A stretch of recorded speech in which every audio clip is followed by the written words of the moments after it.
Next important topic is on monetary policy or the Reserve Bank of India's credit policy. The policy is also known as credit policy or RBI's money management policy. Here we want to discuss on the objectives of monetary policy and what are the various instruments of monetary policy. Firstly, the objectives of monetary policy. Monetary policy in India has the following objectives. First one, rapid economic growth, price stability, exchange rate stability, balance of payment equilibrium, maintain full employment, neutrality of money, and equal income distribution. The first important objective is the rapid economic growth. It is one of the important objectives of monetary policy, and it can influence the economic growth of the country by controlling the interest rate and its impact on investment. The RBI mainly opt for the cheap or ease credit policy by reducing the interest rate, and therefore, if the interest rate is reduced, investment in the economy can be encouraged, and increased investment can enhance the economic growth. And faster economic growth is possible if the monetary policy succeeds in maintaining income and price stability. Therefore, one of the important objectives of monetary policy is the rapid economic growth by providing or by keeping the interest rate at a lower rate and improving the investment policy or the investment climate in the economy. Second important function is maintain price stability in the economy. Like all other economy, we also suffers from inflation and deflation, and both inflation and deflations are harmful to the economy. Therefore, the monetary policy has an important objective of maintaining price stability in the economy, and the Reserve Bank of India introduces various monetary policies for maintaining inflation and deflation at a controllable level. The instruments of the monetary policy will be discussed soon, and in that we can see how they can maintain or manage the price stability. Next important objective is exchange rate stability. Exchange rate stability means exchange rate is the price of a home currency in terms of the foreign currency. If exchange rate is volatile or if it is oscillating, it will lead to frequent ups and downs in exchange rate, and it is not good for the functioning of the economy. And the monetary policy aims at maintaining a relatively stable exchange rate in the economy. Next important objective is the balance of payment equilibrium. One of the important problems faced by India is the disequilibrium in the balance of payment, and the Reserve Bank of India, through its monetary policy, tries to maintain equilibrium in the balance of payment, and that means maintain the balance of payment surplus and balance of payment deficit in the economy. Another important objective of monetary policy is the full employment. The concept of full employment was discussed by Keynes in his theory. Even though it is not possible to achieve full employment, we can reduce the level of unemployment in the economy, and to achieve that or to improve the employment scenario in the economy, Reserve Bank of India introduces various programs and policies, and these policies and program enhances or helps to improve the employment situations in our economy. Another one is the monetary policy has to regulate supply of money and neutralize the effects of the money expansion in the economy. And this objective of monetary policy is always criticized on the ground, but on the ground that if money supply is kept at a constant, then it would be difficult to attain price stability. Therefore, anyway, here the neutrality of money implies that We have to regulate the supply of money to neutralize the effect of money expansion in one way or the other. It is the controlling of inflation in the economy. Another objective is the equal income distribution. All other, or the equality in the distribution of income is a must for rapid economic growth, and this is maintained by providing various facilities, especially by providing financial assistance in the rural unbanked area and underdeveloped regions, etc. And therefore, this equality of income distribution is also maintained by Reserve Bank of India. Next important one is the next in this slide or in the next section we want to examine the instruments of monetary policy, or what are the tools used by Reserve Bank of India to maintain or to balance the credit policy in India. The monetary instruments of monetary policy can be categorized under two heads. They are quantitative instruments or general tools, and qualitative instruments and specific tools. These are the two important tools used by Reserve Bank of India as a tool for or as an instrument of monetary policy in India. First one is quantitative instruments or general tools. These general tools or quantitative instruments are or instruments helps to reduce the quantity or volume of money in the economy, or the tools mainly used as quantitative instruments are to reduce the quantity or volume of money in the economy, or these tools are designed to regulate or control total volume of bank credit in the economy. They are regulating the volume of credit in the economy and thereby the inflation and deflation rate in the economy. And the important instruments that comes under the quantitative instruments or general tools are bank rate policy, open market operation, variations in reserve ratio, repo and reverse repo rate. The first one is the bank rate policy, or it is also known as BR policy, and it is one of the important tools used by the Reserve Bank of India to control the volume of money supply in the country. It refers to the rate at which central bank rediscounts bills and prepares commercial banks or provides advances to the commercial banks against the securities. It is the rate of rediscounting of bill, or it is the rate of advances rate to the advances provided to the commercial bank, or it is the standard rate at which the bank is prepared to buy or rediscount bills of exchange or other commercial papers eligible for purchase under the RBI Act.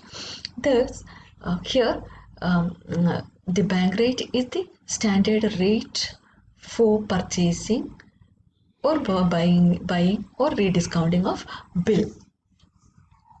These bank rates can influence the cost of credit in the economy. Any change in bank rate necessarily brings a resultant change in the availability of credit with the commercial bank. If RBI increases bank rate, then it reduces the volume of borrowings by the commercial banks.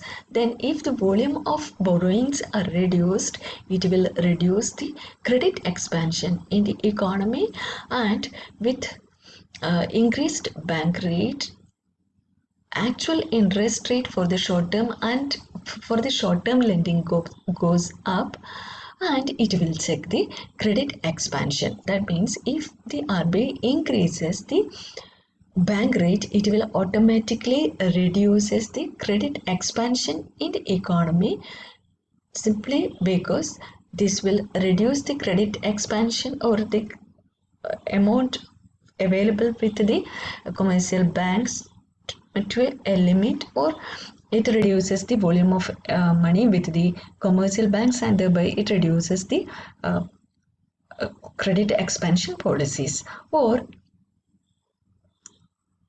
it is done during the period of inflation. On the other hand, if RBI reduces the bank rate, Borrowings by the commercial bank will become easy, and this will boost the credit creation process, and this is done during the period of the deflation. Therefore, during inflation, bank rate will be increased, and if there is deflationary or if a contractionary situations, then the government, the Reserve Bank of India will reduce the bank rate. The second important tool is open market operation. Open market operation means that a purchase and sale of short-term and long-term securities by RBI in the open market operations. Here, in the open market operation, the buying and selling of short-term and long-term securities by RBI happens, and this is also an effective and popular instruments. If RBI in this section or in this tool, RBI's two functions or two role, one as a purchaser, the other one is as a seller of the securities. If RBI sells securities in the open market, the commercial banks and private individuals will buy it, and this will reduce the existing money supply. It reduce the excess money supply in the economy, since if RBI and if the commercial banks and individual purchases, the excess money supply in the economy will be diverted to the Reserve Bank of India. On the contrary, if RBI buys securities from the commercial banks, then commercial banks will get money. It will improve their credit expansion or credit provisioning mechanism. Then it will automatically improve the money supply in the economy. That is, during the period of inflation, RBI purchases the securities, and RBI sells securities during the period of recession or the depression.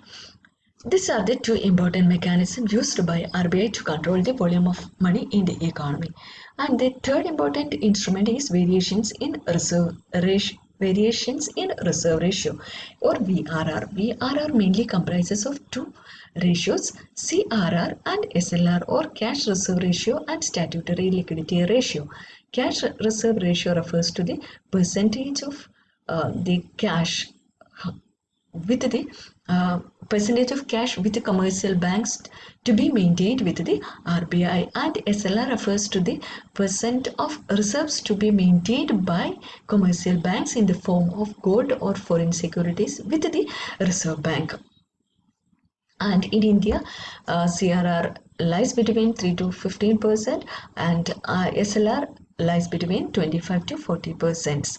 Any variations in CRR plus SLR, that is, any change in VRR, brings out a change in the commercial bank's reserve position in the economy.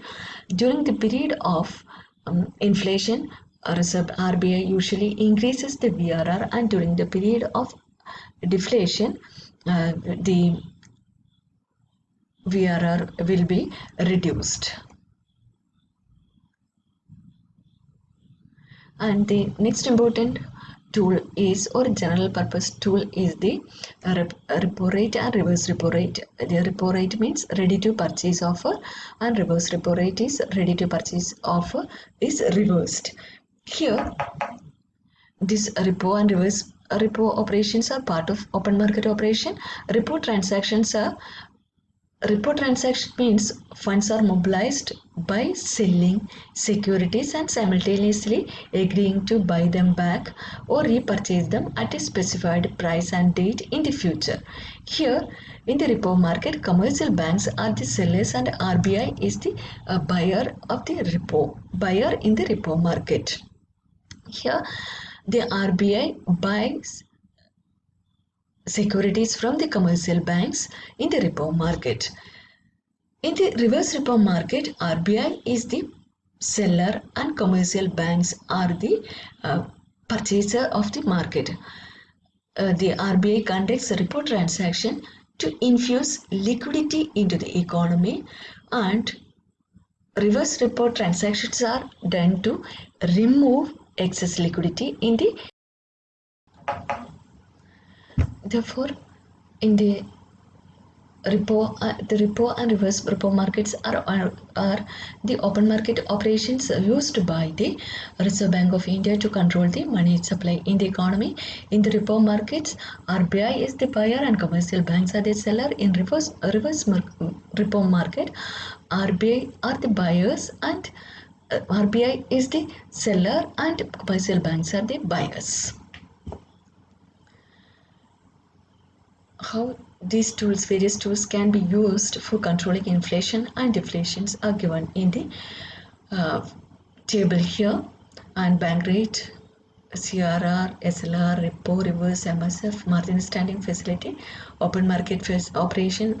Margin standing facility is the overnight credit facilities, overdraft facilities provided to the commercial banks. All these instruments increases during the period of inflation, and during the period of inflation, RBI sells government securities, and during deflation all these rates will be reduced, and the RBI purchases government securities. During tools used by Reserve Bank of India is the qualitative tools or selective tools.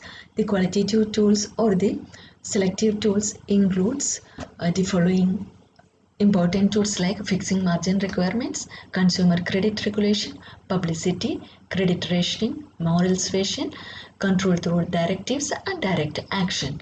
The first one is fixing margin requirements. Margin means the proportion of loan amount which is not financed by the bank, or it is the part of loan which a borrower has to raise by himself.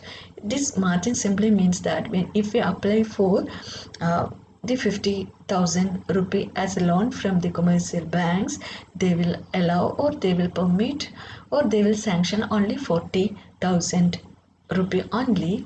The remaining 10,000 has to be raised by the customer himself. This 10,000 is known as the margin.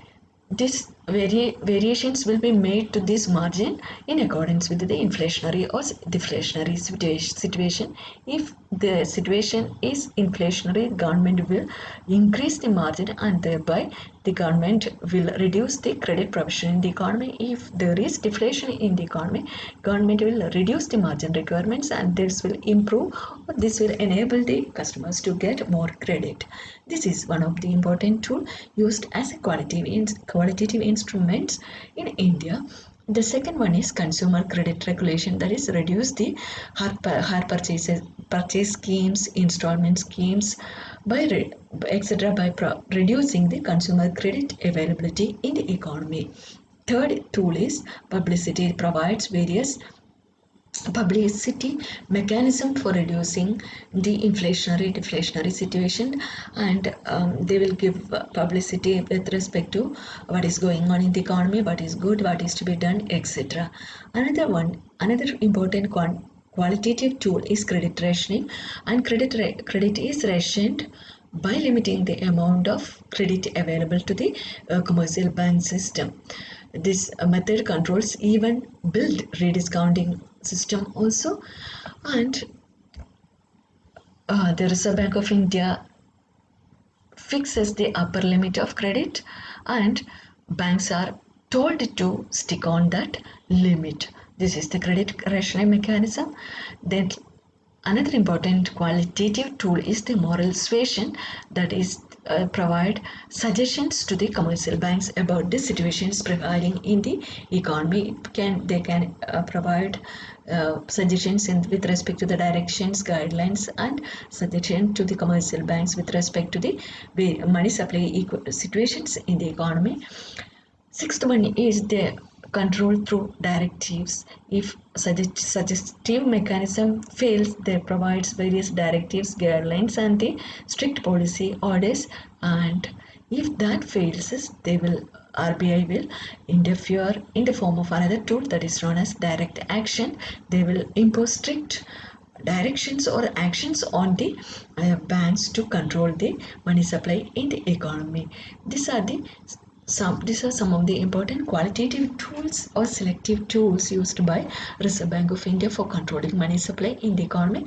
This includes fixing margin requirements, controlling of consumer credit, provision of publicity, credit rationing, provision of suggestions, control through directives, and the direct action. They will take direct actions against the commercial banks who are not adhering to the rules and regulations. Here, some of the limitations of monetary policies are explained.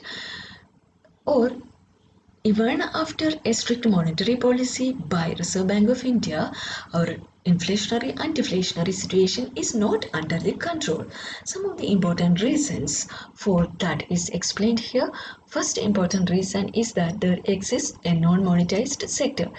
We are all aware that in India there is a parallel economy. Even if the central bank imposes strict controls, then also we have alternative mechanism to overcome these directions by the Reserve Bank of India. Or in India we have a separate or parallel economy who can provide or who can finance the credit requirements of the individuals in our nation. Therefore, this existence of non-monetized sector which are not under the control of Reserve Bank of India is one of the important reasons for the limitations or the failure of monetary policy in India. Second one is the excess non-banking financial institutions in India. We know that there exist different types of various different number of non-banking financial intermediaries or institutions in India. These are not fully under the control of Reserve Bank of India, and they also provides various financial provisions to the individual, and therefore even if strict directions are provided by the Reserve Bank of India, the people will utilize the other alternatives, and therefore the controlling mechanism in the economy won't be that much successful. The third one is the existence of unorganized financial market. That is, there exist different plate companies like chittis, marwaris, etc. And this existence of non-organized or unorganized financial market also helps in or also contribute towards the failure of monetary policies by the Reserve Bank of India. Then high liquidity also lowers the or also resulted in as a limitations to the proper implementation of monetary policy in India. Bank in India has expanded over the years, and this will increase the liquidity position in the economy. If the liquidity position increases, then it will hamper the credit creation process in the economy, and even if strict policies are directed by the Reserve Bank of India, that it won't be that much successful, or this excess liquidity in the economy will reduce the effective or it will hinders the um, successful monetary policy mechanism in the economy. Then another important limitation is that money not appearing in the economy. We know that a large percentage of money never comes in the mainstream economy, and almost or these types of transactions are not comes under the purview of Reserve Bank of India, and also not under the monetary policy mechanism of the country. Then there exists a time lag in the success of in the implementation of monetary policy and its success. And the next important one is that there is a lack of monetary and fiscal policy coordination in the economy. Monetary policies are the policies by the Reserve Bank of India, and fiscal policies are policies by the Government of India. If these two policy measures coordinates and work each other, then only this monetary policy can function successfully. These are some of the important limitations of monetary policy in India. Therefore, some of the important reasons for the failure of monetary policy in India is the existence of non-monetized sector, excess non-banking financial intermediaries, existence of unorganized financial market, existence of high liquidity in the economy, money money is not all money or monetary transactions are not appearing in the economy. There exists a time lag in monetary policy in the economy.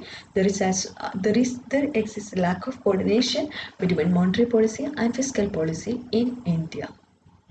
Fiscal policy coordinations in India. These are some of the important limitations of monetary policy in